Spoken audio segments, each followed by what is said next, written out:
भक्त कूर्मदास भगवान विट्ठल के बड़े प्यारे भक्त थे।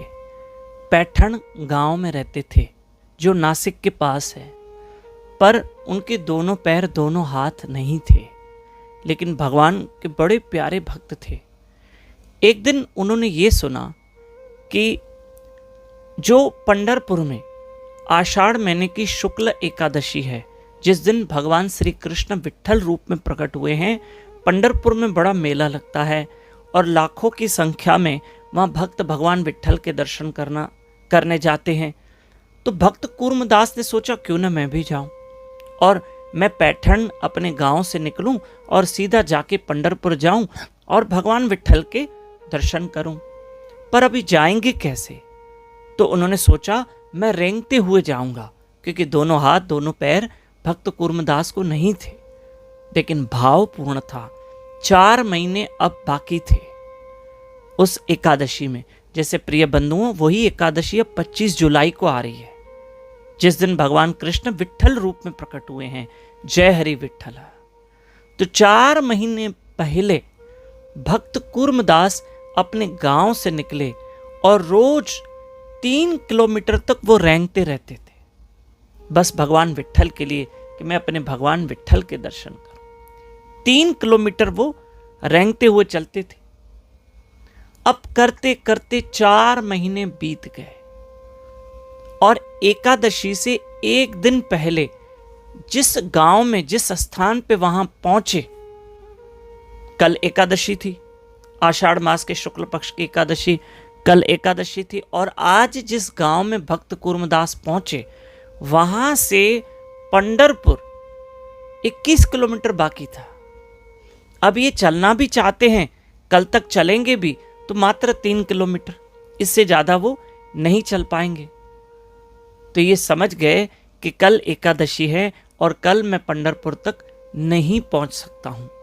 इनके आंख में आंसू आ गए।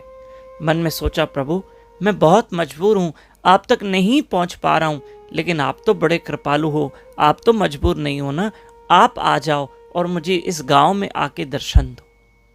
प्रभु मुझ पर दया करो। और भक्त कूर्मदास ने एक चिट्ठी लिखी भगवान विट्ठल के नाम की। बहुत सारे लोग वहां से जा रहे थे दर्शन करने के लिए, पैदल पैदल पैदल पैदल। तो एक भक्त को चिट्ठी दी और भक्त कूर्मदास ने कहा ये चिट्ठी भगवान विट्ठल के चरणों में रख देना। वो भी भक्त ने चिट्ठी ले ली। चलते चलते दूसरे दिन सुबह में वो पंढरपुर पहुंचा, भगवान विट्ठल के दर्शन करे और चिट्ठी भगवान विट्ठल के चरणों में रख दी।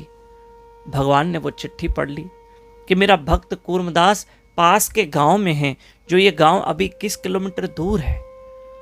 और भगवान तो जानते हैं, अरे भक्त कूर्मदास विवश है, मुझ तक नहीं पहुंच सकता। वो पैठण गांव से इतना तो चलकर आया है, क्या मैं इतना चलकर ना जाऊं? 21 किलोमीटर यहां से दूर भक्त कूर्मदास पहुंच गया है। भगवान ने सोचा मैं तो वहां जा सकता हूं। तुरंत भगवान ने संत ज्ञानेश्वर महाराज, संत नामदेव जी को लेकर, अन्य भक्त को लेकर, संत इन तीनों महापुरुषों को लेकर, संत ज्ञानेश्वर महाराज, संत नामदेव जी, संत सावता माली, इन तीनों महापुरुषों को लेकर भगवान विट्ठल पंढरपुर से चलते हैं और उस गांव में पहुंचते हैं जहां कूर्मदास भगवान विट्ठल की प्रतीक्षा कर रहे हैं। और साक्षात भगवान विट्ठल वहां पहुंच गए।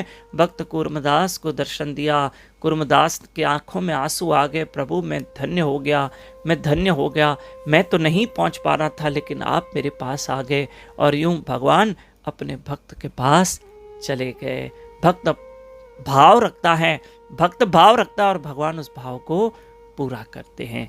हम रोज सुबह 4:30 बजे भगवान विट्ठल की, उनके प्यारों की महिमा सुन रहे हैं।